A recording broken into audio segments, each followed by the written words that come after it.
And I'm going to have a conversation about financial inclusion as first item. And number two, the most important aspect that every young person in Kenya is seized with, and that is jobs. So these are the two important things I want us to have a conversation about this evening. Let me start with the first one. So today we are marking the second anniversary of the Hustler Fund. I did make a commitment to the people of Kenya to do two things. Number one, to get millions of Kenyans who had been blacklisted under our CRB arrangement, and there were Kenyans who could not transact in the financial ecosystem because they had been blacklisted. I made a commitment that we will remove these Kenyans from that blacklist. I can say today with confidence that the 7 million Kenyans who had been blacklisted under the CRB ecosystem, we have removed all of them. Especially those who had been blacklisted because of borrowing money in the fintechs, you know.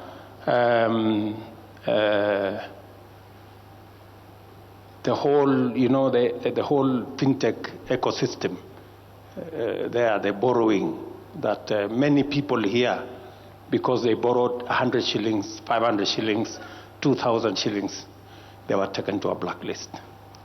But it didn't stop there.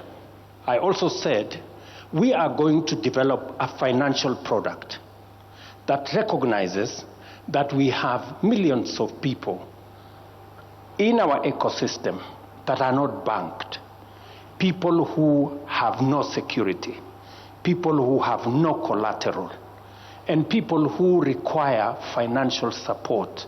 They need 200 shillings, 500 shillings, 5,000 shillings, 10,000 shillings, but they don't have a logbook, they don't have a security, they don't have a title, and therefore most oftentimes they never get any support. It is the reason why we launched the Hustler Fund. The Hustler Fund today has reached 24 million Kenyans. 24 million Kenyans have borrowed from the Hustler Fund. 8 million Kenyans borrow regularly from the Hustler Fund. 2 million Kenyans are very good borrowers on the Hustler Fund. The others are in between. So on the second anniversary, we got feedback from people who have been borrowing from the Hustler Fund. And they asked us 4 questions, which we sought to answer today. Number one, majority of them said, we want the limits, the borrowing limits enhanced. We have reached the limit, we want to borrow more. So today, we increased the borrowing limits. And I'm going to explain to you shortly how we did. The other thing we did today is to consolidate the collateral enterprise, that even though you may not have a title, or you may not have a logbook, or you may not have a security, today, using the information we have gathered over the last 2 years, we can today, with the benefit of information, confidently assign borrowers in the Hustler Fund ecosystem a credit score. Just the same way Kenya has a credit rating. Every borrower and all other countries have credit ratings. We have also now decided that borrowers in the Hustler Fund ecosystem will have a credit score. So we have credit score ranging from A1, which is the best borrowers, people who pay on time, people who keep their records well, people who save, A2, A3, B1, B2, B3, C1, C2, C3, C3 being at the bottom. These are the people who, they are not too good in borrowing and paying. So they are down there. But they have a chance to improve their rating. So today, Kenyans, when you dial *254# and go to Hustler Fund, and you have been a borrower in the Hustler Fund, today you will know what credit score you have. And that credit score is your new title, is your new logbook, is your new security. You can actually go to a financial institution and say, this is my credit score.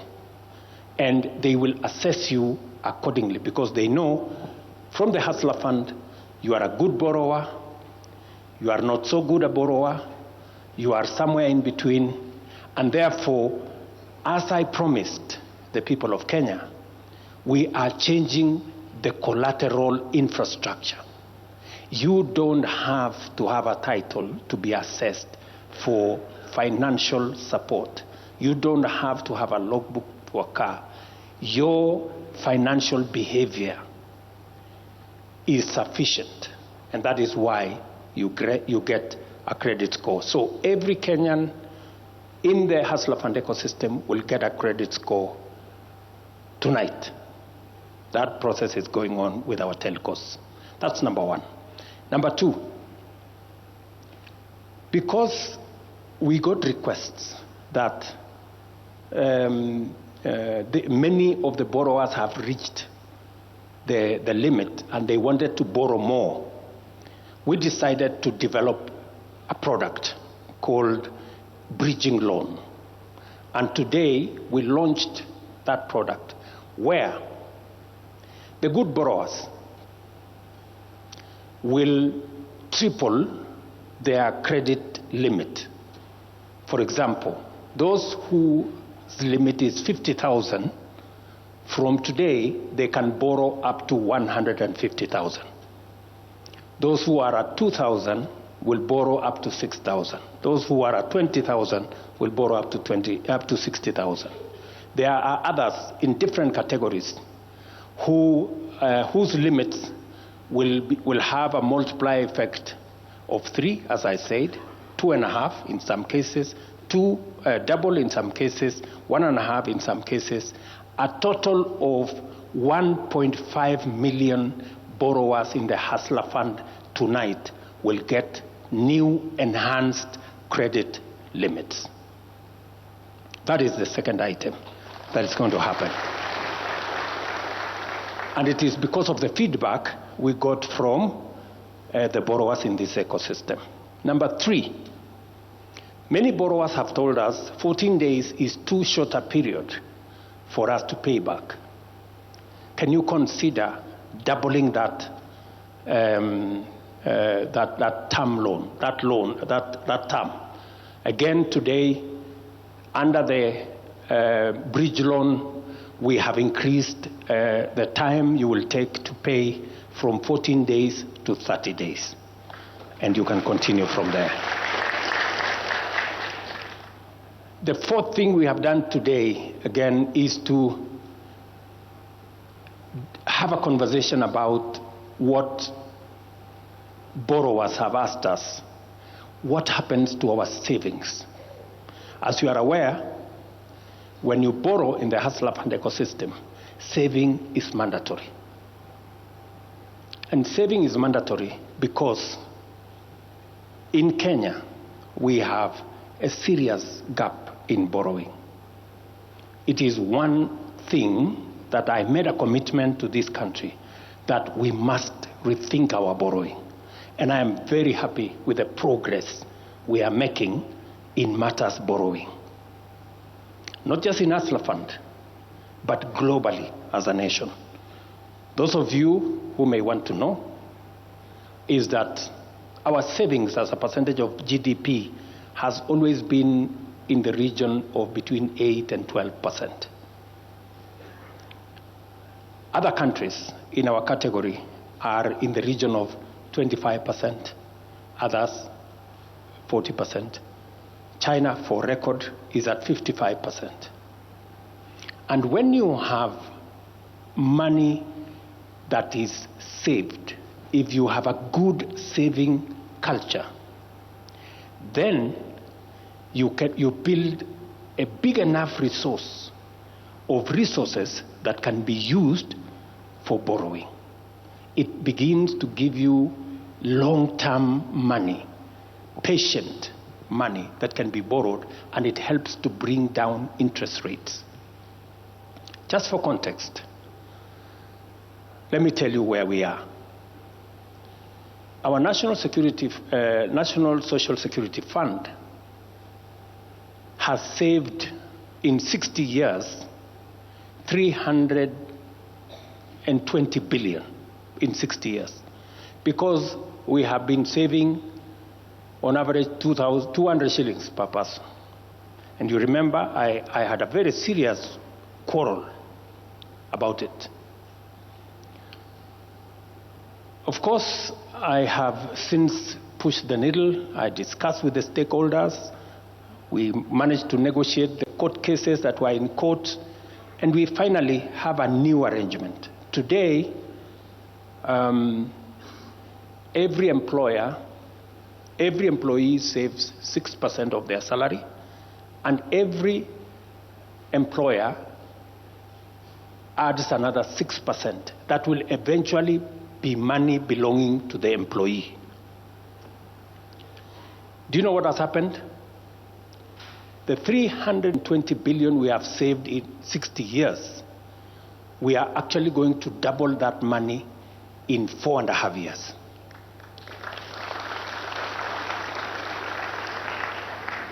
That is the kind of difference that savings is going to make. I just wanted to make that point so that I can come back to savings in the Hustler Fund. We have 3.5 billion shillings in savings under the Hustler Fund situation.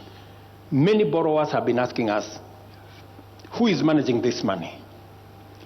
What interest am I going to get for the savings I have on my Hustler Fund account?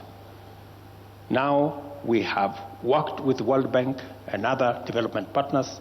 Now KNEST is going to be the arm that is going to be investing the savings in the Hustler Fund ecosystem. And last year, we negotiated with banks. We got T-bill rate -3. With now KNEST, there will be no -3.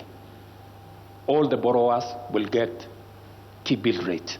If T-bill rate is 11, you will get 11% on your savings. If it goes to 12, you get 12%. It is also an opportunity for those of you who have little money somewhere in an account where banks are paying you 3%, 4%. It is time you move that to the Hustler Fund and you will get 11%. It is good information. Whatever you do with it is up to you. So, we have now made the decision that savings are going to be handled by KNEST, and it will strictly be invested in government security so that there is no chance whatsoever of any loss or of any money being misappropriated. So these are the 4 or 5 things that we have today made a decision about. Increase the limits by up to 3 times. We have enhanced the term from 14 to 30 days. We have now a credit score for each and every one of the borrowers, which can be used in the financial sector, not just within the Hustler Fund space. And number three, we have had a conversation and a decision on savings. So this is fundamental. And let me also say this. Of the 1.5 million people who today will have their credit limits enhanced, the highest being from 50,000 to 150,000, there is another 4 million borrowers who must be listening to me this evening. These 4 million borrowers have maybe an outstanding amount. Maybe they have not paid on time. Maybe they have exceeded, instead of 14 days, they are at 45 days, or they are at 30 days. If they pay, these 4 million borrowers, if they pay their outstanding, the window for them to be moved to the bridge loan, which then doubles or triples their credit limit, exists. So the 4 million people out there who have not paid their money, you have a chance. We're going to assess you once you pay. We're going to assess you for 2 months, and then we will graduate you to the bridge loan. We want many to come on board. As you are aware, the whole Hustler Fund intervention was to remove the penalization, the blacklisting, the condemnation of people, but to give them a chance to improve on their credit rating. And that is what we intend to achieve. So that is one item that I wanted us to have a conversation about. I will take a few questions on that story as soon as I'm done. The second issue that I want us to have a conversation this evening is about jobs and employment.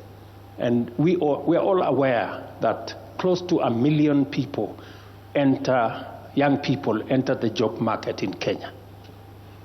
We also know that currently approximately 200 to 250,000 get a chance to be absorbed. And we have about 700,000 people who get into the job market, and they have, to do one thing or another in the informal sector. And therefore it is important for us to think as a country on what do we do with the 700,000 people who walk out of college, walk out of school, walk out of university, and there is no ready employment for them. Again, this is something that I spoke to and have a plan about in our manifesto. And I can say confidently that for the first time, we have a demonstrable plan on how we are going to create jobs. Creating jobs is no longer an exercise in guesswork. We must be deliberate. We must be intentional. We must have a plan. And this evening, I want to tell you about 4 of the interventions that are currently underway that I committed to the people of Kenya in terms of how we are going to create jobs. Number 1 is labor mobility. And I have my team here. I'll give them a chance to tell us what kind of progress are we making in that space of labor mobility. I have had occasion to personally sign off some of the bilateral labor agreements. I was in Germany with the German Chancellor. We've signed off with with another 3 or 4 countries. As I talk to you, my team at the Ministry of Diaspora and the Ministry of Labor are working on 19 additional labor agreements, bilateral labor agreements with different countries. That's one. And we are going to discuss the numbers shortly. Number 2 is the whole program around housing. How many jobs are we creating for engineers, for architects, for quantity surveyors, for electricians, for plumbers, and a whole lot of them in that space. Number 3 is digital jobs. What are we doing in the digital job space? What are we doing with Jitume? What are we doing with Ajira program? What are we doing with all our TVETs? What are the numbers looking like? What is the 1,450 ICT hubs we are working with members of parliament to construct? How is that going to look? And shortly, we're going to share with you the numbers. And number 3, or is it number 4, the whole space around industrialization, manufacturing. What is it that we are doing? Why have we rolled out 47 county aggregation industrial parks? Why have we rolled out 6 new special economic zones? What are we doing with our manufacturing sector? Why have we put in place a policy framework that stops us from importing all manner of things? How do we produce steel locally? How do we produce cement locally? How do we take advantage of our young people and stop importing furniture? How do we? Those are some of the policy interventions that we have passed through Parliament to build the capacity around our manufacturing, our industrial space. It is the reason, for example, that we put a levy on import of clinker. And as a result, we are producing clinker today in Kenya, we are exporting. Many companies that had closed down have now stepped up. It is the reason why steel, for example, I was in West Pokot a few months ago when we were setting up a huge plant for manufacture of clinker that will employ close to 5,000 people. Last weekend, I was in Taita Taveta. We have been, we have been mining iron ore and exporting in raw form. For the first time, we now are going to have a steel manufacturing facility in Kenya, and we will not be exporting raw materials of iron ore. We will be using it to produce steel here in Kenya. Again, because we have provided policy interventions. And our end game being creating jobs. It must be, as I said, deliberate, it must be intentional, and it must be something we can account for. So I could say one more thing, if you allow me, on BPO. On Wednesday, I will be signing into law the business bill that has just gone through Parliament, that now is going to provide a different space where we will now have the opportunity to encourage more companies. Many of you talk about Philippines and how they have managed to build their economy using BPO framework, and India for that matter.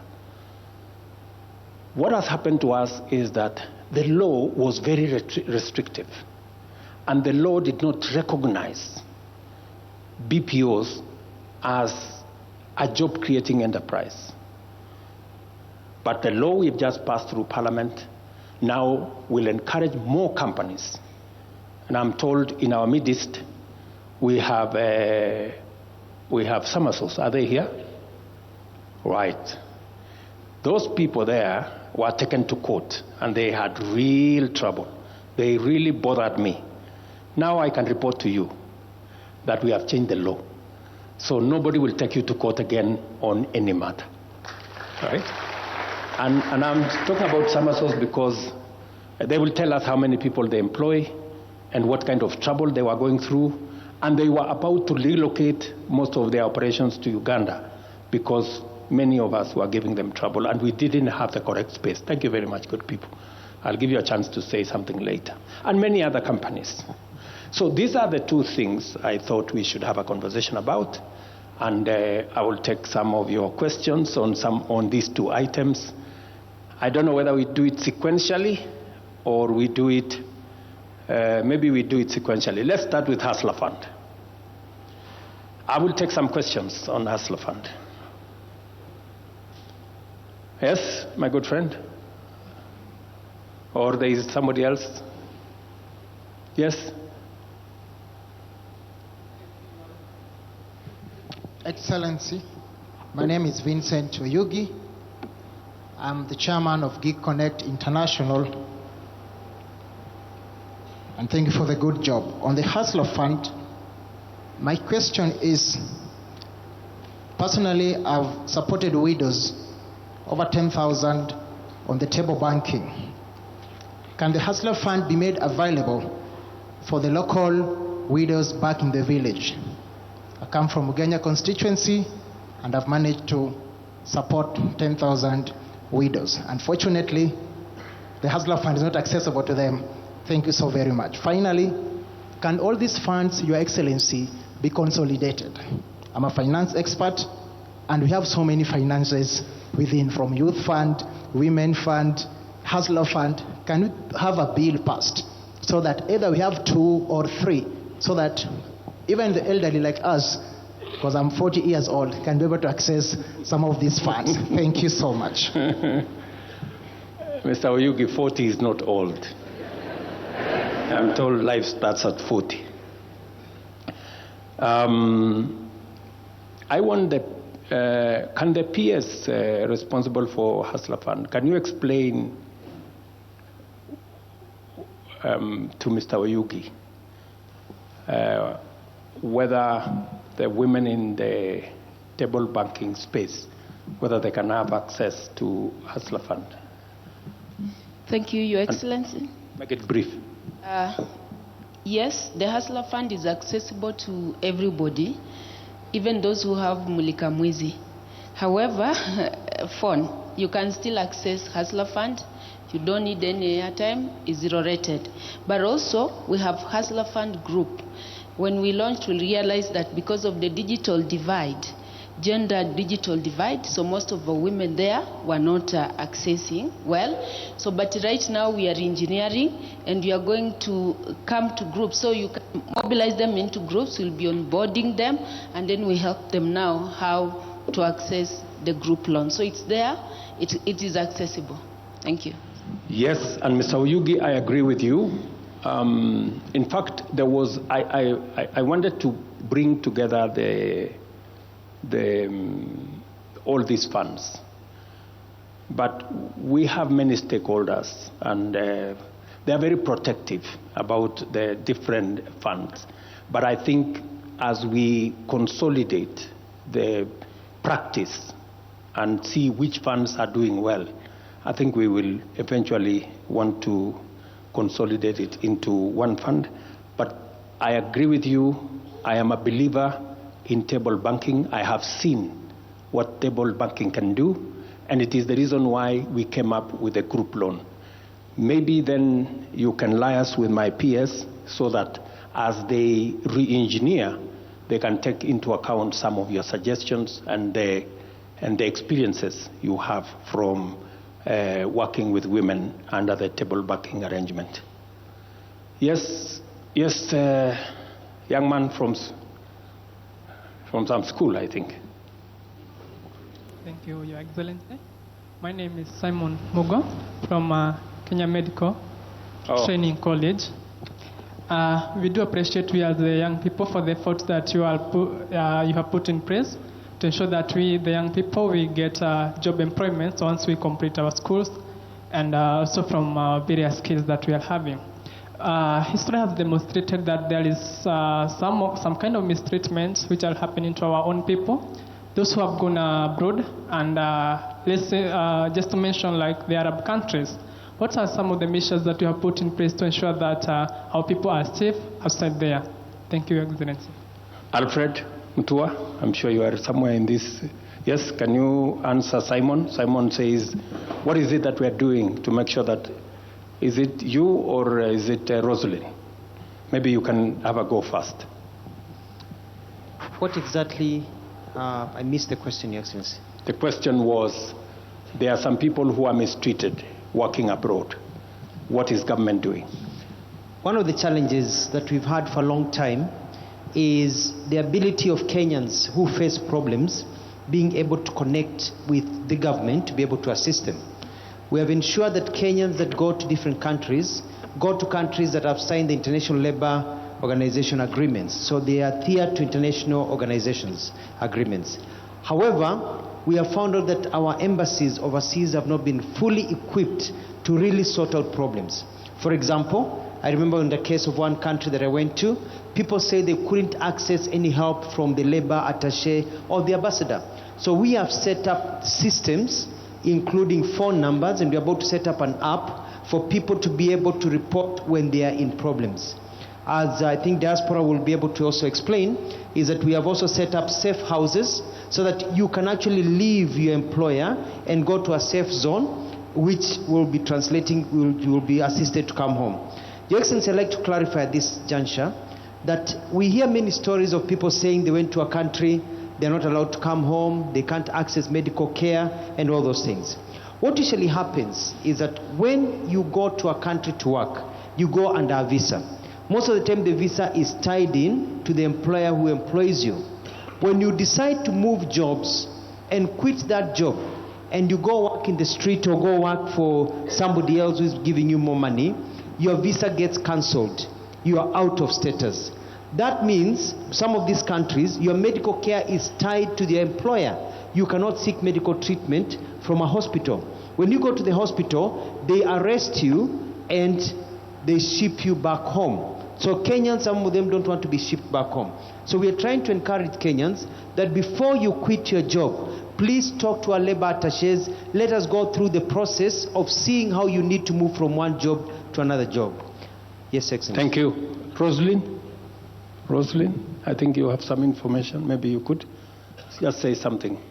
Right. Thank you, Excellency. And to add on to what Waziri Mutua has said, as the Ministry of Foreign and Diaspora Affairs, we've set up structures in the diaspora to ensure that Kenyans who work in the diaspora are protected. That is usually within our ministries, within our Kenya missions abroad, so the embassy or the High Commission, and we really insist that Kenyans who go to work abroad really register with us so that we know that they are there.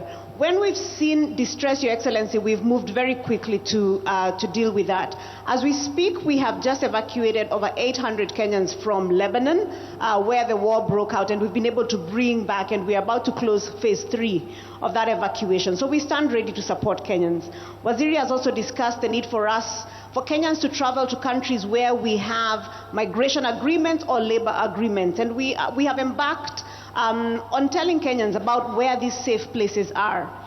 So we still see certain challenges where often the people who have been mistreated is because they have been trafficked as opposed to having migrated for work. We've had challenges with certain countries.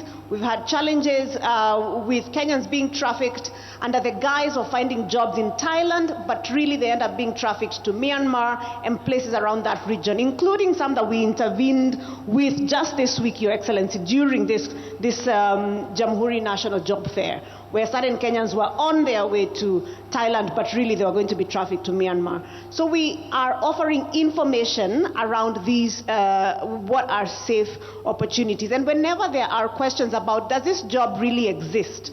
Our ministry and the State Department for Diaspora Affairs can very quickly verify for you whether that job that you're seeing going around on WhatsApp is actually a legit job, or you're about to find yourself in a very difficult place. Thank you, Rosalind. I think for those of you who wanted to ask that question, it is the reason why we are now signing bilateral labor agreements, so that we have an instrument to make sure that we can protect Kenyans wherever they are working. It is important, before you go to any destination, to know whether there is a bilateral labor agreement between that country and Kenya, because that is the framework where we can support you much more easily. The reason why I set up the State Department of Diaspora is exactly so that Rosalind can do what her and her team are doing, to support Kenyans in those spaces, to be able to validate some of the information you get in the internet. Make sure that you go under an arrangement where the government of Kenya knows, so that when you get into trouble, we can be able to assist you. Somebody had a yes? Good evening. Good evening, Mr. Your Excellency. My name is Stacy Lumadi. I graduated in the Give her a working mic, please. Sorry.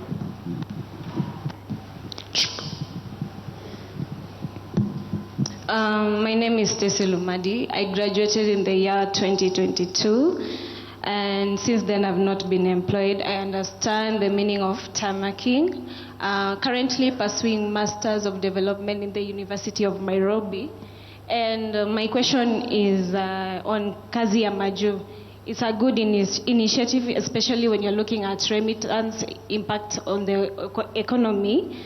But there is a high processing fee for jobs, be it Qatar, be it Europe. Are there plans to initiate course for those getting jobs, even if it's providing loans? Thank you very much, Ms. Lumadi. Alfred, you are the owner of that space. That's a very good question.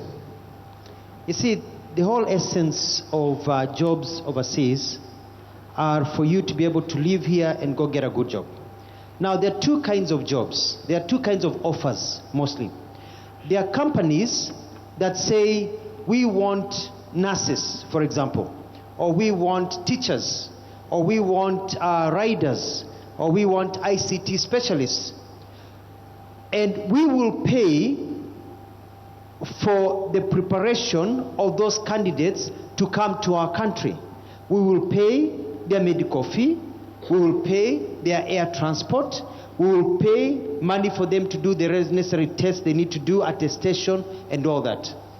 And they pay for everything, and the agency that gets a job will probably charge you maybe 10 or 20,000 for their processing fee, or will actually be paid by those companies a service fee, so they don't have to charge you anything. And those are now 100% what quote unquote free. Those are fine in between. Then there are others who say, for example, in Australia, who say they want nurses. They can take our nurses from medical training college who have diplomas, because they're not allowed to work as nurses in hospitals. They can work in nurses at aged care, making approximately 500,000 shillings a month. But before they go, they have to do certain exams that the Australian government wants them to do. And if you add up the exams, including English test, it comes to over 100,000 shillings. Then they have to pay their ticket to Australia, about $1,500. And then they have to pay etc. So you find that if you want to go to Australia, the Australians say, we want you here, but we're not going to pay for you to get here. You get here, we'll give you the job. And they give you the job before you get there. So when you get there, you get there. But then now you have to come up with 250,000 shillings. So you don't have to go, but if you choose to go, then you realize how much you have to pay. Now what we have done is that I have had meetings with financial institutions, and I've asked them, can you provide a facility to our young people who don't have money to go overseas, and they pay these fees for their ticket, etc., etc. And they said yes, but we need surety. I said, I'll write you a letter. They said no, because what has happened in the past is that a Kenyan will get a loan, As soon as they get inside the plane, they block the person who gave them the money. And they don't pay back. So they have had that history. So I have told them, you can't ask for a title deed for somebody who lives in a slum or who lives in towns where the fathers don't have, the parents don't have a farm or something, or they don't have a car. So we have agreed that they can come to your house and they can look at what you have, what your mother or father has. Uko na TV moja, uko na couch moja, and then they can cost it, and they say we're going to give you a loan on this as a guarantor. So that now if you don't pay the loan, they take your mother's bed. So that will actually will help you actually process the loan. So we are trying many ways, and as the president has said, with the BLAs, we are pushing for companies that actually pay for some of the costs, especially the cost of air transport, which are usually very high. Thank you. I think we have something else. Can PS SME say something? I think we have another ecosystem over here. Thank you, Your Excellency. In our ecosystem of MSME, we have Youth Enterprise Fund. And the Youth Enterprise Fund have a migration loan, labor migration loan. And the figures I have, they have processed so far 78 million and supported 354 young people. So this is available, but we're trying to see how do we even expand that ecosystem. Also urging our other agencies like Uwezo Fund. So our other agencies like Uwezo Fund also to introduce that financial product so that we get to support you, to facilitate you, also to leave something behind to your family, because that is always a challenge. Thank you. Yes. So as you have heard, it comes all the way from jobs that everything is paid for, including air tickets, to a situation where nothing is paid for. And there are all manner of in-betweens. But the CEO of the Youth Fund, Mr. Yes, you remember I had a conversation with you, and he can confirm that he has a financial product. Can you confirm to Lumadi, yes, that indeed under our youth fund there is a product that they can tap into? Thank you, Your Excellency. Yes, indeed, I confirm that in the youth fund we have a migration loan. The limit for that is 300,000 Kenyan shillings, and so far the statistics are as read by the PS. Yes, I confirm, Your Excellency. So those of you who are looking for an opportunity, there is an opportunity funded by the government of Kenya, and if there are limitations, I am ready to enhance the budget to them so that we can get more. When he mentioned it to me, I told him that that is a good product, and we agreed that if they get to the limit, we can extend their limit. Okay? All right. Maybe a question from this end. Thank you. Thank you, Your Excellency. My name's Ezekiel Onyango, but you can call me Easy. I'm currently the chairperson of Kenya Film and Television Professionals Association. Professionally, I'm a researcher in the cultural and creative industries. I have a master's degree from the University of Manchester in that area, and a creative economy expert who has worked globally with organizations like IFC, AU, and the World Conference on the Creative Economy. I stand before you today as someone who has worked for almost 2 decades as a film producer in Kenya and a creative economy practitioner, who has successfully managed to transition into a professional. We stand at a very critical time in our country, and the question of jobs is one that the creative economy can easily respond to. It's only the creative economy in the whole world that... Easy. Take it easy.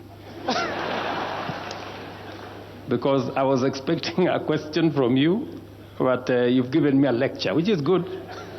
Because from Manchester, it's good to get some experience. But can you make it brief? The sweet spot is always in the context, and I have learned from watching the way you have contextualized the conversation today. So I only thought it would be fair for me to put some context before my question, if you allow me, sir. Thank you. Bottom-up policies that promote the growth of talent-driven sectors like ours have been proven to work, especially in the creative economy, as we have witnessed in countries like Indonesia, where in 2023 they reported 4% contribution of GDP, which is equivalent to what the tourism sector has contributed in Kenya. While we appreciate the bottom-up strategy that you have, that has given us the State Department for Youth and Creative Economy, we as the creative industry experts feel like there is a tension where there is a bottom-up strategy but a top-down approach in implementation, where the industry has been left out, and that has left the State Department with systemic inefficiencies, and 2 years in, we are yet to even have a roadmap or a plan of how we can fix our systemic challenges. Before my question, I'll say to you 3 important areas that we need to address urgently as a country for the creative economy to respond. Number 1 is outdated policy frameworks, the case of old laws trying to tackle new problems. Number 2 is intellectual property. To every creative person, that is our title deed. That is our bargaining power. When IP is not protected, then we have nothing. And number 3 is the problem of piracy, the small endemic that has injured Kenya and no one speaks about. I can be able to demonstrate that in one financial year, Kenya loses close to 92 billion shillings because of piracy, both to government and industry. To my question, how does your administration plan, through the State Department, to resolve these issues inclusively, decisively, and set up a ground where these creative economies can grow and respond to job creation? Why I ask this question is, if we are not careful, there will come a time very soon where all the commerce that happens in the creative industry will happen overseas.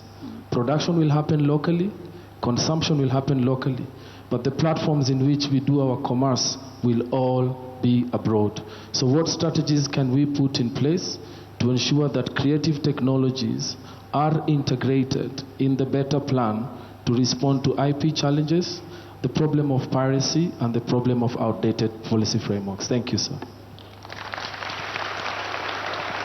Thank you very much, my good friend. I don't have the people from the youth department here, but let me just mention to you that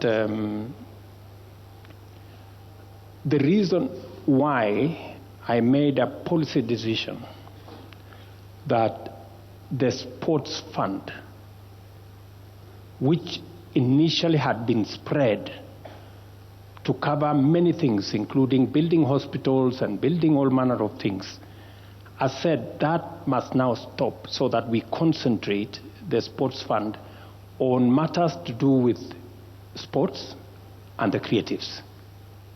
That is policy direction number 1. Number 2, you have said correctly about outdated laws. It is the thing I was struggling with, even with the BPOs. And it is the reason why on Wednesday we will be signing off to change the law in the employment space around the BPOs. And I agree with you that outdated laws have created a big problem for us. Whether we are talking about what we can do around the film, around the whole creative space. And I remember we had trouble trying to bring on board the Grammys. I remember we had very serious challenges, and I had personally to get involved, for some of these to come on board, on what we can do around the studio and what we can do around that space. And I remember Dennis Itumbi, who I'm sure is somewhere here, pushing me to do certain things. Did you hear what that good man said? And can you help me say some of those things that we agreed that we want, especially on the two subjects of intellectual property and piracy. So on intellectual property and piracy, sir, Easy has actually been involved in the crafting of the Creative Economy Bill that is still pending in Parliament, and he's played a good part with his association of coming with that. And that is a key part in that Creative Economy Bill with a few amendments, and he's in the working group. So in fact the challenge will be back to him to ensure that he helps us to ensure that we get it back and good and going. However, he's raised two key issues, both if you allow me to respond to him. Yes. The first one is on the commerce of the creative economy. The president went to the USA and interacted, including with Hollywood stars at Tyler Perry Studios. And one of the things that the president is now working on is for a space for the creative economy. We all appreciate that Nairobi on Sundays has become an open theater where people actually shoot everything. In fact, ahead of Easy there is a gentleman from Grammy Awards, and there's also something there you are doing around the Grammy Awards for Africa. And you have actually instructed the State Department to pay so that then the Grammy Awards can be hosted in Kenya. There are a few things to unlock, and this gentleman has an appointment with you this week to unlock that part. So on that part of commerce, we are not only interested, but you are actively playing a part on it. Finally, the president has already given instructions, and I've written to you a letter from our Office of Creative Economic Coordination for us to begin bidding for the World Creative Economy Conference in 2027 to become the first African country to bring the world sector here, because that will unlock the entire creative economy. Thank you very much. Let me help you, Dennis. Actually, the money for Grammys we already paid. We are not about to pay. We already paid 500 million shillings towards that, and I'm sure the gentleman from Grammys can confirm that that is the direction we are going. And so I think back to you, the motions are going through in Parliament. The creative bill is going through specifically to remove the challenges you have highlighted, to update the law so that we remove outdated legislation, to provide for a sure footing on matters intellectual property, and also to deal with the challenge of piracy. And we couldn't agree with you more. And thank you very much, Easy, for being part of the solution. By offering your knowledge and expertise to support the development of the bill, that is how we manage to solve problems. Thank you very much. Now, we got lost. We were still on Hustler Fund. We now went to, can I take another 3 questions on Hustler Fund, and then we can move to the jobs? I have a gentleman there, and then I have a lady here. Okay, yes? Thank you very much. Thank you very much, Your Excellency. Yeah, my name is Moguna Victor from Kenya Medical Training College, and my question stems from the statistics that you have given us today, that 24 million borrowers are borrowing the Hustler Fund, but only 8 million are the active borrowers. So how is the government ensuring that this over-indebtedness is catered for, and the insurance that the funds is going to continue providing the loans to the borrowers? Thank you very much.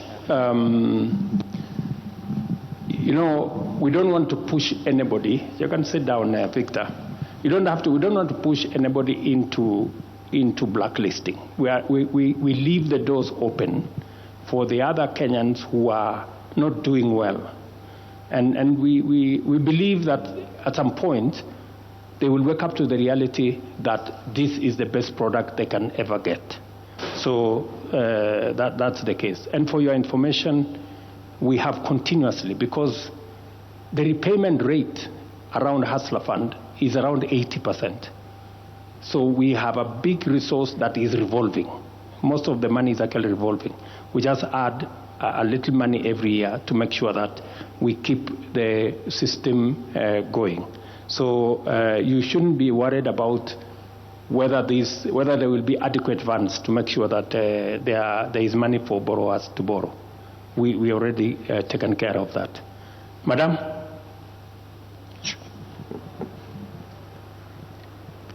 Thank you so much, His Excellency. My name is Josephine Murioki. I'm National Domestic Chair of association called Association of Skilled Migrant Agencies of Kenya. I deal with the distress cases for all those girls who go out there and they have distress. And I'm also an agent. I'm a director of Samurai Recruitment Agents. I've been in this industry for the past 12 years. And first of all is to congratulate you, because we've never heard of this or seen this before, of a president who is caring for our children. Especially me being a mother, I feel so bad when youth comes to my office looking for opportunities, and I turn them away simply because they cannot afford the ticket to go out there. And we are pleading as agencies, Your Excellency, that we need to come up with a solution, because once we bring this issue of our youth being denied funds to go out there, if we do interviews and they pass those interviews, we find that we are compromising the quality of our skilled out there. And if I can attest, like I had attended Saudi Arabia HR Expo in 2023 and 2024. And this time, in the month of October, 27th to 28th. And we managed to secure a booth there, and we got those demands. And the biggest problem or the biggest challenges that we are having is that if the company out there, they are asking for these young people to pay for the freight, they cannot be able to pay for the freight or to manage to get the money to process their documentation, since simply because they have been out of school, they have loans like help loan, and it is good because you have come up with the solution. But the only thing we can say, or we can advise, or we can request you, Your Excellency, tembea kule nje, open those doors so that we can have more bilateral agreements. Tuache kutegemea na ordinary markets. In our licenses, they are indicated very well that we can only deploy housemaids or house managers to Qatar, UAE, and Saudi Arabia. We have so many bilateral agreements that are in some of these desks that have not been signed. And the only solution that we can get here, it is by opening those bilateral agreements. Hata vijana wetu hawatahitaji kukopa hizo loans, because once we have more markets, our skills, we have more demands, and we will be able now to assist our youth. Thank you so much. Thank you, Madam Muriuki. We had said that we concentrate on Hustler Fund, but everybody is going to, I think jobs is a big thing. Okay, let's have a conversation about jobs. So, Madam Muriuki, you have said that you are among the recruitment agencies, is that right? So you're among the lucky ones, because we had 1,400 and something recruitment agencies. We have registered about 1,000 because they were crooks. We chased them away. You are among the few who remained because you are straight. And I must commend, they are honest Kenyans who want to do an honest job. And they want to support our young people. It is the reason why, Madam Muriuki, I have taken it upon myself to have a diaspora desk, a diaspora state department, whose job is to scout and make sure that we sign bilateral labor agreements so that we can open more markets for our young people. As you are aware, we have now worked on making sure that we go beyond, we also sign for professional jobs, teachers, nurses, clinical officers, engineers, and all the other categories, so that in the past, it was just limited to what you are saying. And I don't know whether it is Josephine or Rosalind, sorry. So, Rosalind, you want to say something about it? Thank you, and thank you, Ms. Muriuki. We've broadened our market significantly. Just this year, Your Excellency, we signed an agreement with Germany that opens up a skilled workers market for Kenyans to play in that space. And the size of that market is huge. The size of the market itself is over 250,000 people, and it depends on how many Kenyans who are able to play in that space. We also in September signed an MOU with Austria, which has similar numbers and are able to take up more opportunities. We are currently in discussions with other countries, including Ireland and elsewhere, to open up this market. So this movement to open up more opportunities is very much on course, Excellency. And it's part of your KPI? It is, yes, indeed. It is part of my KPI, and we have an entire Excellency agency that is specifically tasked, the Diaspora Placement Agency, tasked with ensuring that this happens. So we are very much on this. Okay. And let me also mention the following, that a market like Germany, which has an array of professional, skilled, semi-skilled opportunities. The size of that market is 250,000 people. We are possibly the only or among the few African countries who have space to be able to take citizens to that market. I would ask our recruitment agencies to step into that space and support young people who are going into that space. And it is important for me at this point to ask, in the last 2 years, how many Kenyans have we facilitated to get jobs abroad? Alfred? Your Excellency, we have over 218,000 Kenyans have left the country to get jobs overseas. The target is to start pushing at least 700,000 to 1 million a year. And that is why we've started this move of taking the job opportunities to every county. Because before, people were not aware of the opportunities and people don't have money to come to Nairobi or to visit these agencies. So we are taking the agencies and the jobs all the way to the counties, and we will be publishing the available employment opportunities on our government website, on NAIR, or even in my Facebook. I'll be telling you, look here, these are the opportunities, this is what is needed, so that regardless of where you are in the country, you have a chance to come and compete for those opportunities. I know in this auditorium we have recruitment agencies. We have people who run recruitment agencies. Is that correct? Are they here? Can anybody who is running a recruitment agency, can they stand up?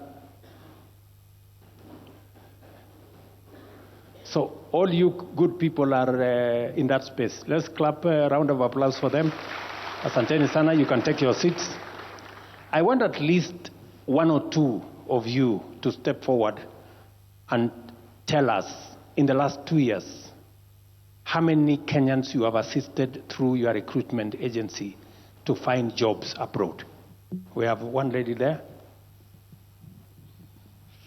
Thank you, Your Excellency. My name is Monica Mwema. I run a recruitment agency called Monisa Company Limited, and I have run it for the last 10 years.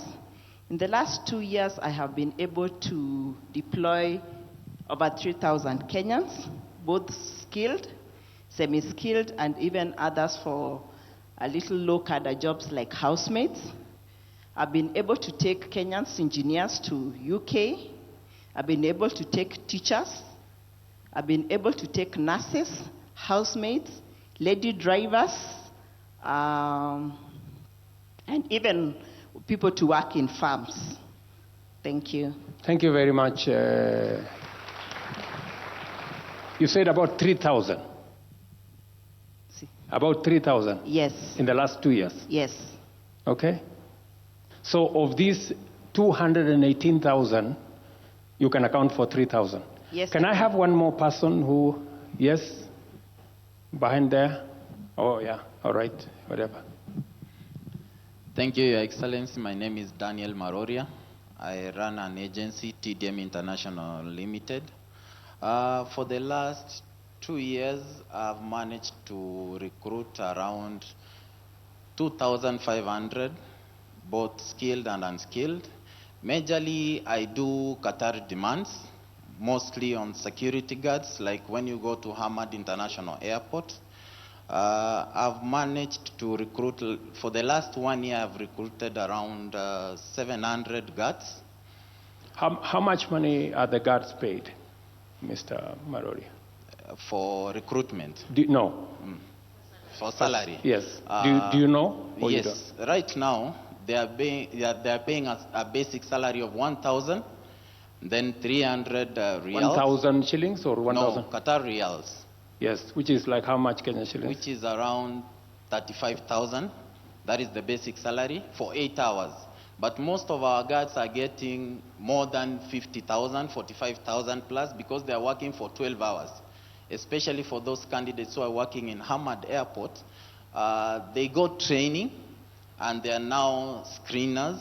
And most of them also are working as fire wardens, whereby most of them, they're giving us good feedbacks, and they're also sending us more clients to assist. And besides airport, we have also done different demands for Dubai. Like I've recruited some candidates for Dubai from NYS, like welders, fabricators, and so many others. Very good. We're also looking forward to get more demands to assist our fellow youths. Do we have any other, let me have a final person. Yes, my friend? Yeah, thank you, Your Excellency. My name is Benjamin. I run an agency here in Nairobi, and I have an office in Qatar as well. So I have been in this business for the last 3 years. I have managed to take around 1,500 from Kenya to Qatar. Very good. As we speak, I want to say because of your effort, right now we have a recruiter or employer from Germany who has come here to look for doctors, to look for nurses, to look for people to work in hospitality. Are you assisting him? Yes, we are doing. Very good. Yes, so I can say that if anybody who has got the right qualification for those professions and has got a B1, which is the language required by Germans, we can get in touch with us, we can assist. Thank you so much. Thank you, Benjamin. Maybe let me listen to this lady, the final person here.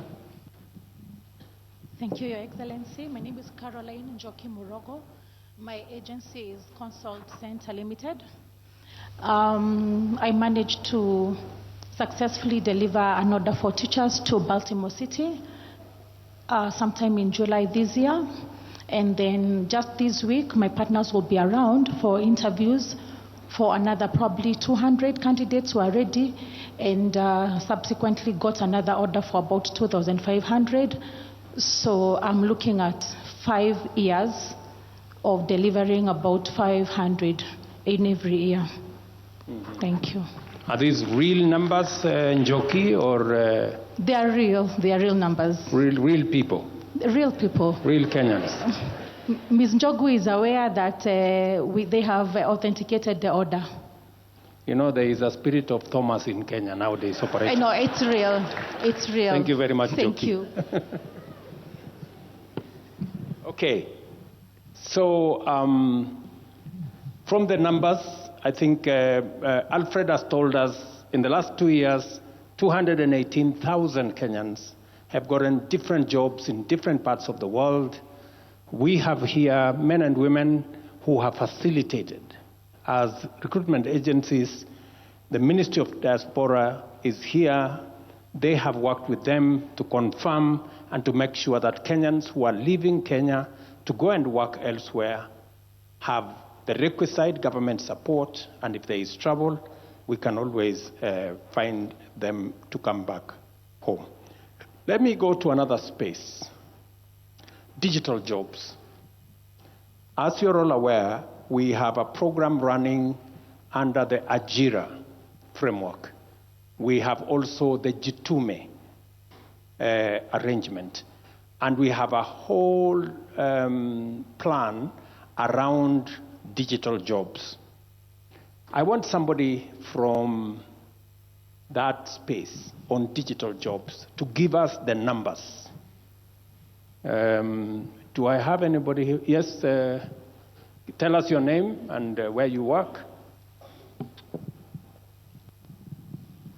Thank you, Your Excellency. My name is Kiria John. I'm here to represent my PS, Engineer John Tanui, but I head the Division of E-Commerce and Entrepreneurship at the Ministry. So, Your Excellency, in our program... How many Kenyans have you trained on digital skills or to work? So far, Your Excellency, we have skilled over 693,000 Kenyans in our 272 digital hubs that we have set up.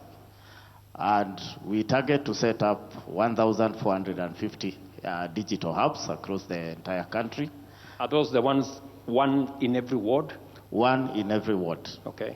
And we have, apart from just skilling them, we have also been able to facilitate job linkages of 182,000 of these skilled Kenyans.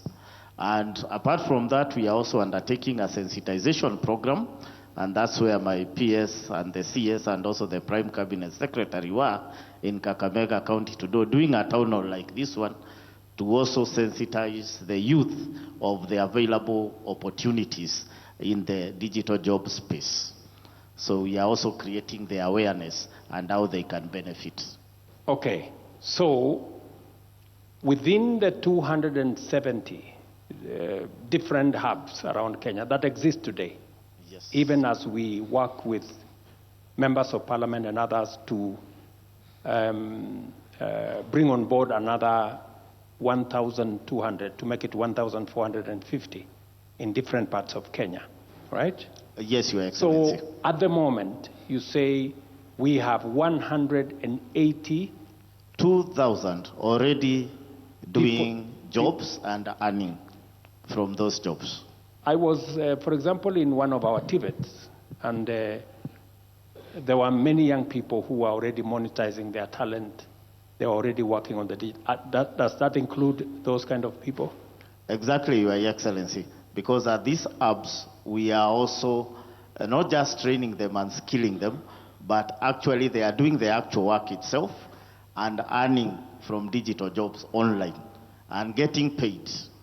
So they are going to these hubs, and apart from getting the skills, they are also earning from this from the online work they undertake in these hubs. How many computers have we distributed in these different ICT hubs across the country?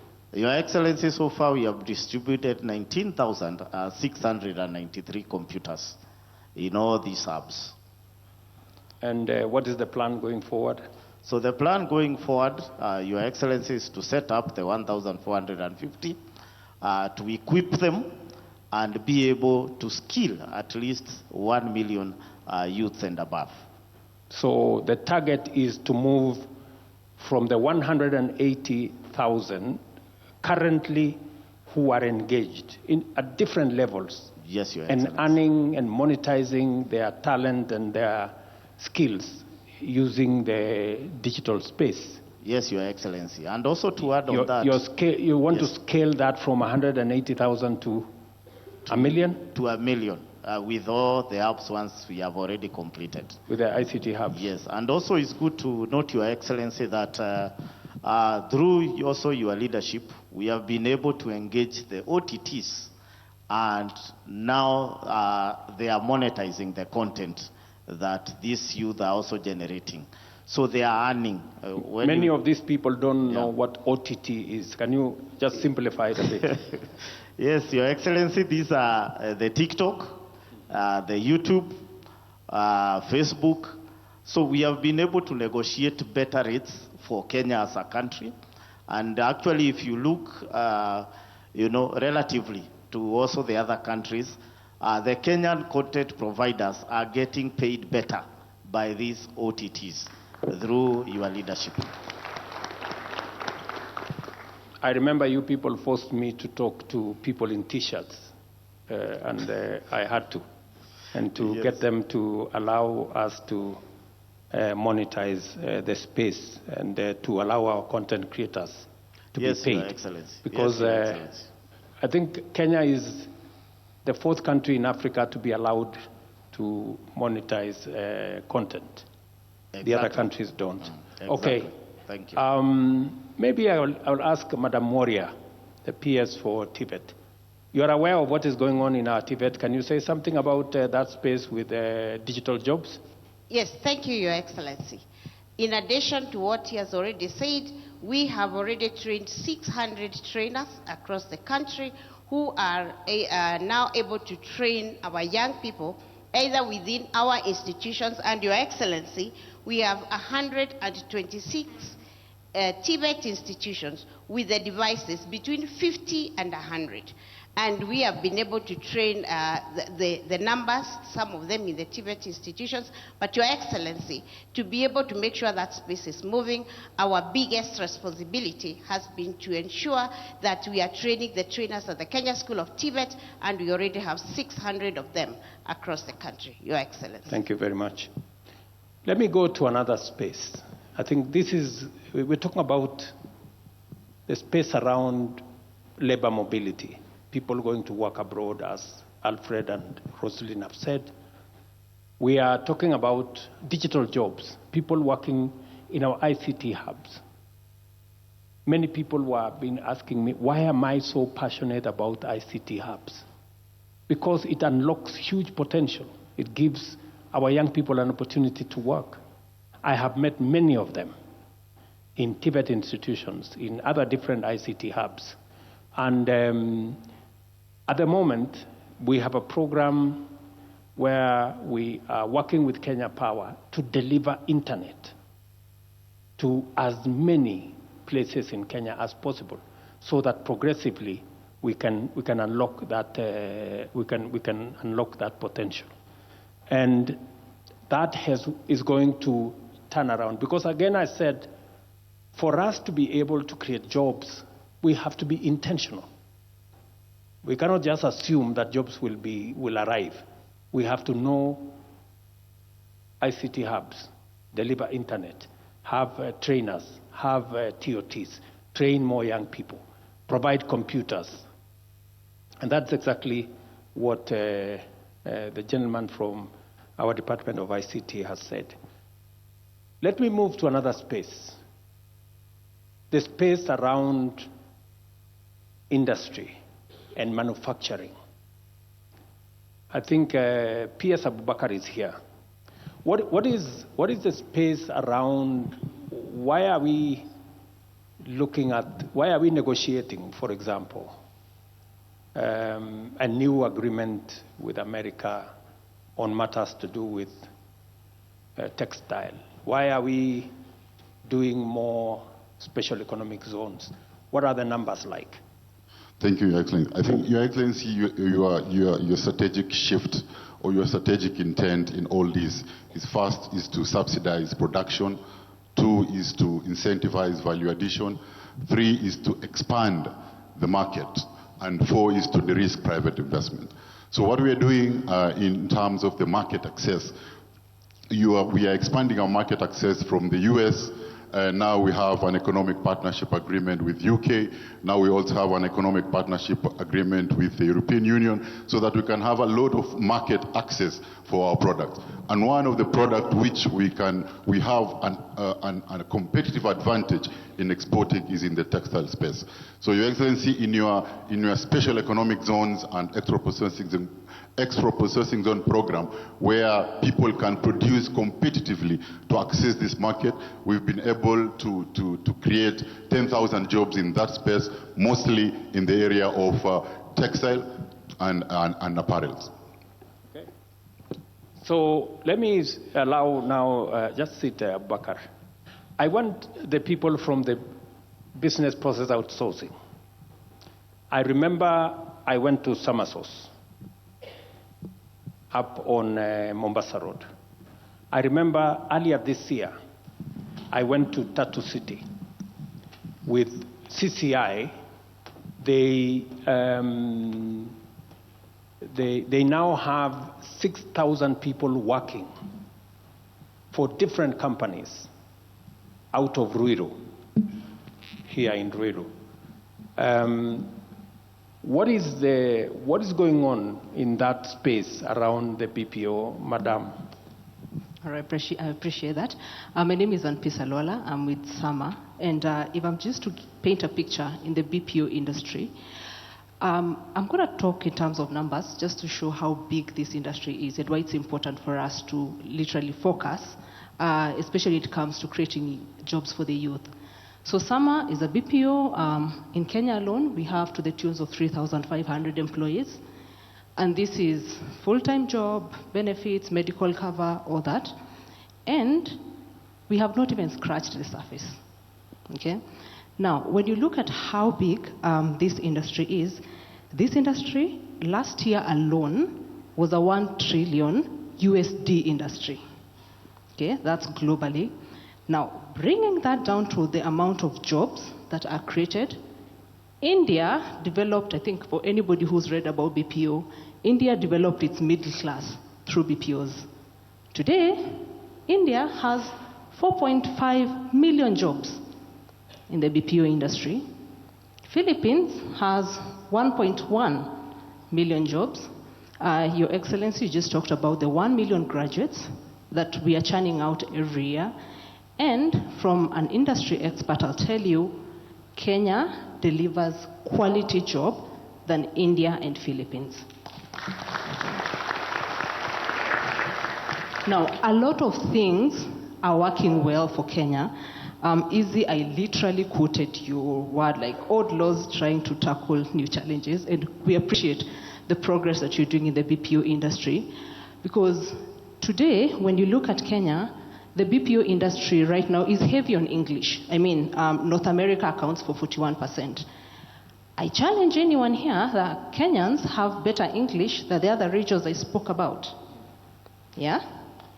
Now, you look at our education system is stronger. You look at the work the ICT ministry and the leadership of PS Tanu is doing in terms of internet, stronger than any other place. We are seeing these clients wanting to outsource to Kenya.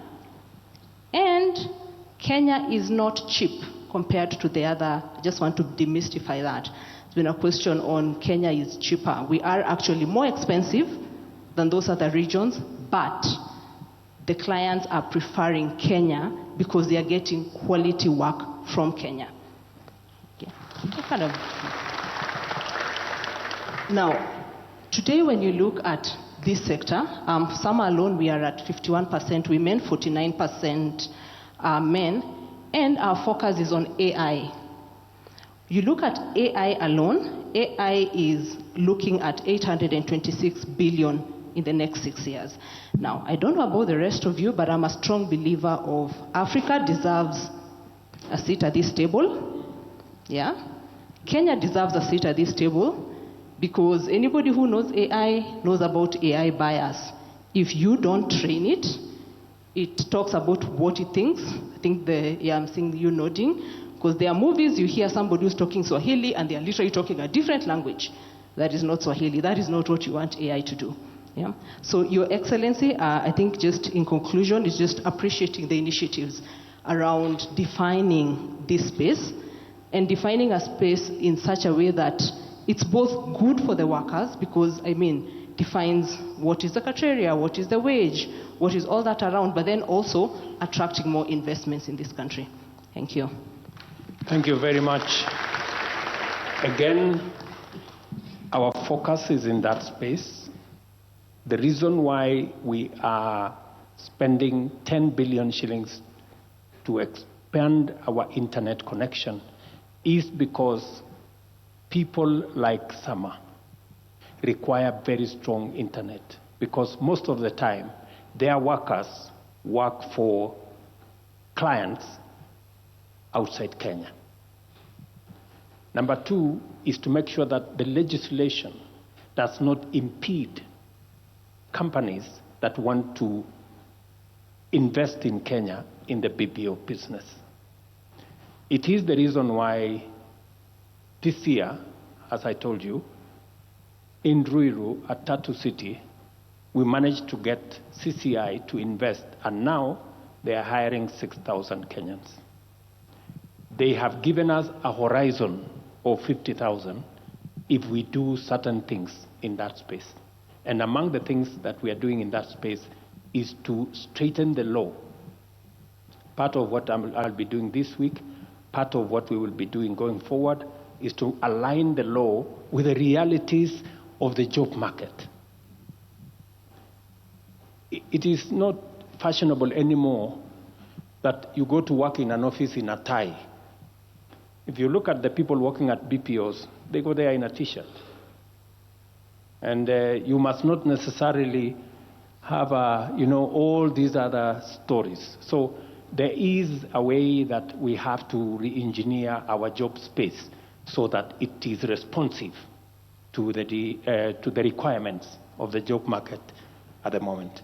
So again, it goes to being deliberate and being intentional. These jobs cannot happen. They have to be made to happen. And I know I'm going to have a lot of problems with employers when I sign the law on Wednesday, because people don't want anything changed. They want everything to stay the way things have been forever. But we have to change. We have to move things. We have to move them in. I think we have looked at the 4 spaces that I had in point. Let me allow another 3 or 4. Maybe I'll start here. One person from here. This good man with a good beard. Thank you. Thank you, Your Excellency. My name is Jose Kasikoe, founder member of Jabali Africa, Grammy-nominated singer-songwriter, producer, and also I'm a voting member. So I want to go back to the music thing. I know you said you're talking about jobs, but the musicians are going to kill me if I come out of this space without mentioning that to the recruiters who are asking, who are doing the job thing. Music is a job too. Creative industry has a lot of jobs. So, and those can be exported too internationally. I'm an artist that has been eating from touring the world, and with our cultural attaches in our embassies, you can touch base with these festivals. Also in sports, we are world beaters, and there's a lot of meetings all over the world. That's also a job. There's talent managers. There's a lot of sections in the creative economy that we can find jobs in. So I didn't want to just get out of here without asking something to do with music and sports. Thank you very much. Thank you very much, my friend. Can I pick up one person? Yes, madam. I think you've had your hand raised for a while. Thank you, Your Excellency. My name is Virginia Joki, Director for Satma Technologies Company Limited, and I'm also the Secretary General for Kenya Association for Private Employment Agencies, whereby we have 357 members, directors who does recruitment. Allow me to go to FADs. Mine is a request to the government. Mine is a request to the government. There's a discussion we've been having with our CS diaspora, our PS, Madam Rosaline. And allow me to speak on behalf of her and the directors who are here. There was a FAD. We have been following up and requesting if the directors can be supported through the ministry. We normally travel a lot for expos. And you'll find so many directors losing an opportunity to go showcase the CVs they have, the data they can present to their partners the other side. But because of we are not able to pay the pavilions the other side, we are not able to pay for some few facilitation here and there, we would like maybe the government can consider and put aside a fund for us so that we can be showcasing all over the world. And second, for the BLAs that are going to be signed, for skilled work, I would request if the ministry, through your support, if we can be able to have expos, for example, the Serbia, it's supposed to be signed. There's a way we can even have those expos before even the BLAs, so that we can market ourselves through the diaspora. Thank you. Okay. Rosalyn, I think that's a good suggestion. So long as you pay your own tickets, right? Yeah, and your own accommodation.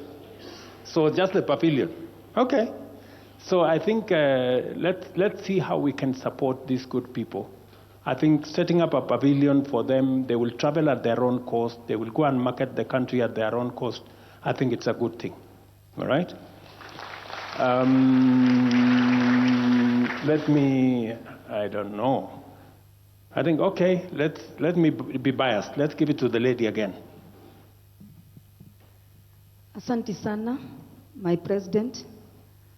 Kwa majina naitwa Esther Mwangi kutoka Makadara Viwadani, kijiji ya Runga. Nitafanya utofauti, nitaongea kwa lugha ya Kiswahili. Endelea.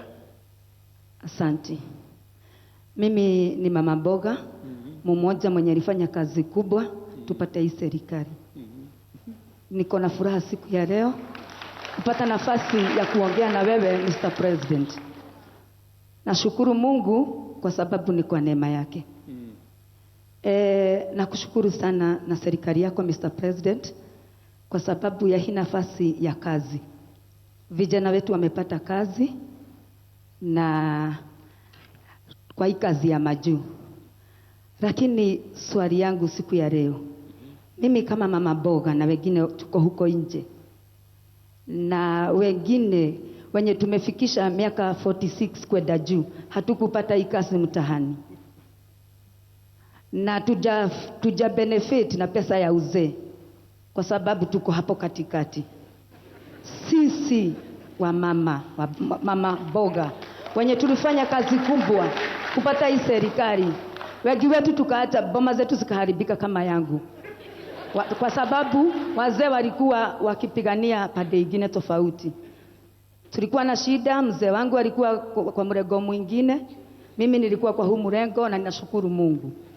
Swali yangu siku ya leo Mr. President, nikiwa nimesimama kwa hii congregation, nauliza aje. Mimi mtu ako na 46, mama mboga, sijapata kazi kwa vijana, sijabenefiti kwa pesa ya uzee, sijaenda majuu. Niko wapi kwa hii kazi? Watoto wangu, ukikumbuka wakati ya siasa pale Karen nilikuambia sosho yangu hakusoma, mama yangu hakusoma, mimi sikusoma. Bado niko huku. Mr. President, najifunia kuwa kwa hii serikali. Na nakupenda sana kama president wangu, mwenye nilipiga magoti sana nikaombea. Sisi mama mboga tuko wapi? Aya. Tulipoteza familia, tulipoteza mabwana. Nitakujibu. Asante. Asante sana.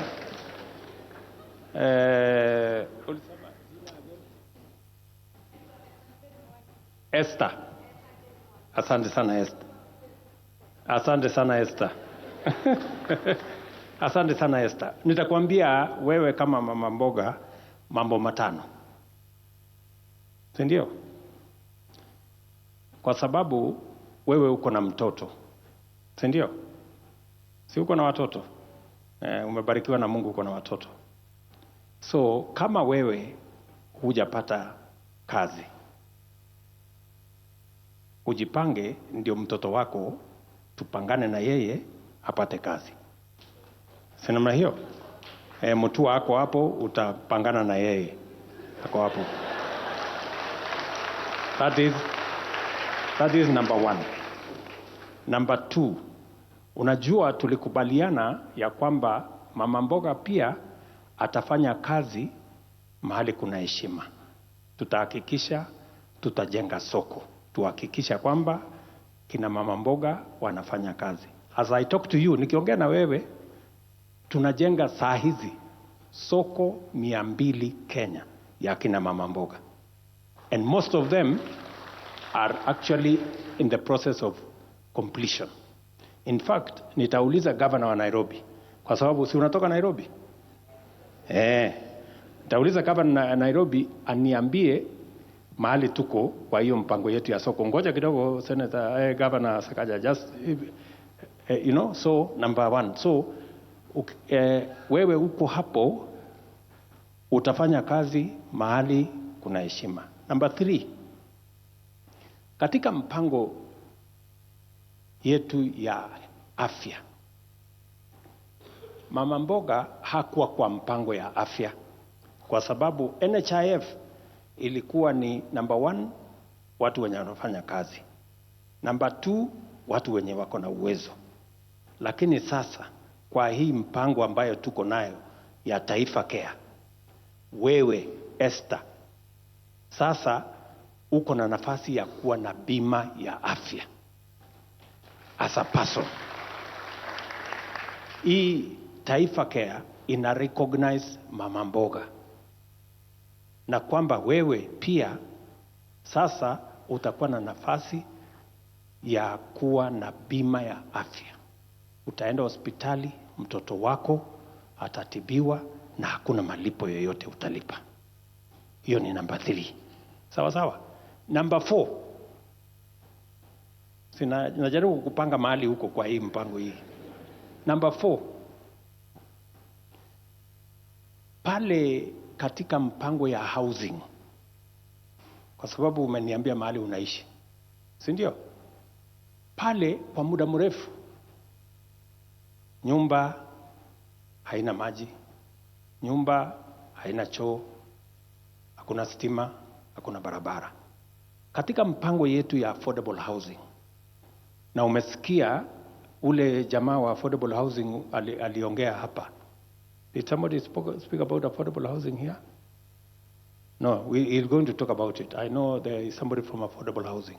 Sasa wewe kama mama mboga uko na nafasi ukijiandikisha kwa boma yangu.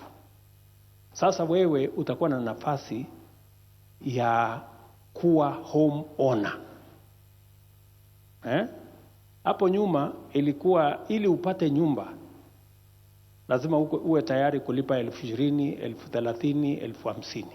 Lakini kwa hii Nairobi sasa utapata nafasi ya kuwa mwenye nyumba, na kati ya shilingi 3,000 ama shilingi 5,000 yenye utalipa kila mwezi under our affordable housing program.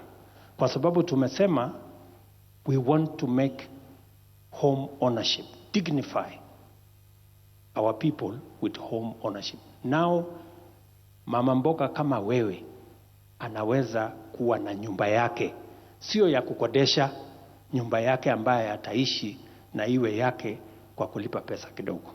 So these are some of the things we are doing to make sure that we cover everybody. Yeah. So those are among the things I can tell you as we go forward. We have, I'm told it is going to 9. We have only 5 minutes of this. Let me take a question from that young man. And just one question, eh? Yeah. And then this side, one question. Yeah, this gentleman. Okay. Good Yes. evening. My name is Peter Ogutu, a student at the Technical University of Kenya. Yes, I have a question to you, Mr. President. Recently, we witnessed a move by the Cabinet Secretary, Dr. Alfred Mutua, where he facilitated the exportation of Kenyan skilled energetic labor to external markets for job opportunities. A good move that we appreciate, but doesn't that move leave the Kenyan economy at a bad place with the deprived skilled labor and or stressed skilled labor that cannot meet its potential? A good example is the medical sector, where we have fewer doctors attending to numerous patients, yet these doctors and nurses still form part and parcel of the skilled labor that are being exported to external market for employment. Thank you. Alfred, do you want to answer that question? It's a very good question from Mr. Ogutu. The reality is that we are producing more people than we need in the job market. For example, when you look at doctors and nurses, it is not that we do not have enough doctors or nurses being produced. Yes, The numbers are not where we are in terms of United Nations numbers, WHO, of the number per people. It's that we do not have the capacity at this time to absorb all of them. So I see where you're coming up with your point. But I also want to change the mentality where we think that there is what people are thinking of brain drain. What is happening is this. You have, for example, in the ICT sector, a huge number of people that are ready to work, that even if we sent away 100,000 people in ICT, we would still leave this country with so many other people, 500,000, who are still looking for employment. So that thinking that if we are sending people away, we are depriving our country, is not really accurate. Because we have more people out of work who can go and work overseas without depriving our Kenyan local market. In our labor studies, we have not seen any cry by any industry saying that they are lacking people because people have left the country. We are producing people in TVETs, producing people in the universities, so we have a bulge of employment. Your Excellency. Okay, can you address, there is also one question, Alfred, that people continue to say, are we going through a brain drain? Are we exporting our brain power? Or does it eventually amount to a brain gain? Can you explain that? What usually happens is this. If you look at the countries that have really developed very fast, you look at, for example, the example of Singapore, China, Malaysia, Indonesia. What they did, these tech economies, was to ensure that their people who went and worked overseas came back home. We are calling this labor mobility because when you're going to work, it doesn't mean that you're going forever. You're going to work for 2-3 years and come back. What we have realized is that when you go overseas, you're able to gain skills. When His Excellency was in Germany, we were talking about Kenyans going to work to produce the German vehicles. So you go to Germany as an engineer, you produce the vehicles for 2 to 3 years, then you come back home. What happens? You're bringing back new talent. Kenya is actually getting brain gain. You're bringing new ways of doing things. When you talk to the construction industry, for example, construction industry are now looking for people who have worked overseas. If you are a plumber, if you are a mason, if you are an interior designer, and you have worked in Dubai, the big companies working in Kenya want to employ you because your skills are a bit higher than the market, than the population in Kenya that is competing with you for the job market, because you have gained new skills. When you go to the UK as a nurse, you go to the US as a doctor, and you gain new skills in those hospitals that you're working in the US or in Italy and other places. When you come back, you're hot cake because of the brain gain. Thank you very much. And I think just to buttress that point is that, the people going out, they are going out for short contracts. This is 3 years, maybe 5 years. After that 5 years, they come back home. And when they come back home home with added skills. They have gained experience. They have worked in a different market. And most of the time, you find that they have improved on their skills. So it may look like brain drain, but eventually it becomes brain gain. That's what Alfred is saying. So, Your Excellency, thank you. My name is Felix Chege. I run a company called Real Sources Africa. First, I'd start by commending your efforts on making the African Free Continental Trade Area work. I have been one of the beneficiaries of it. Being a beneficiary means that we got appointed by the AFCFTA Secretariat as a trading company on behalf of Kenya. And what we've been doing is that we've been supporting aggregation exercises for export. As late as a few weeks ago, we launched a Trade Connect initiative, an initiative that looks at shipping 1,000 containers over a period of 12 months to 5 African countries. And we've seen a lot of support from financial institutions in structuring of trade finance elements or instruments that are meant to promote inter-Africa trade in terms of aggregation. And at the same time, we've been able to do market development campaigns to be able to promote African or Kenyan manufactured products across the continent. Our main ask is investment more in market development campaigns. We have a lot of African countries that don't know what we actually manufacture as a country. And we've realized that this information is really important when it comes to providing an alternative of the products that we can ship to the export market within the African context. Other than that is using the products themselves as a collateral for transactions. We've been able to work around an aspect of how can we get our manufacturers to use the products that they manufacture as a collateral when going to the export market. We're looking at, or our ask could be, how can we use the credit guarantee scheme that you have already initiated to convert it to be an export guarantee line that can be used by our manufacturers to be able to guarantee them payments after they ship their products. Other than that, I thank you for really looking into the protocol on youth and women in trade, and we've leveraged on that to be able to access a lot in terms of just opening doors at the Secretariat. I'm a 27-year-old, and I'm privileged to be among the people who represent this country at the Secretariat. Thank you very much, Mr. Chege. Just Chege. Thank you very much, Mr. Chege, for what you have said. I think you put it so well that you've given me some homework to do on some aspects.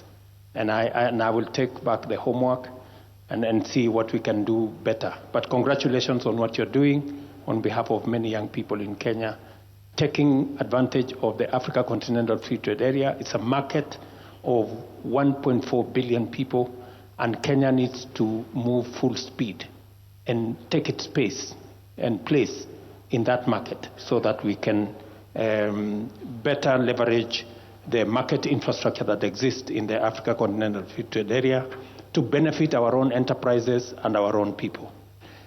Good people, it's 9 p.m. and I am told it has to stop.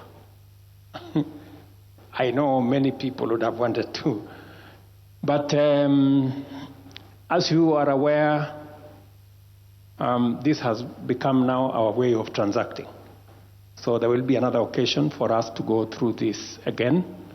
Let me congratulate all of you. Thank you very much for taking time. I know all of us are busy people, for taking time to ask your questions, to seek the intervention, clarification.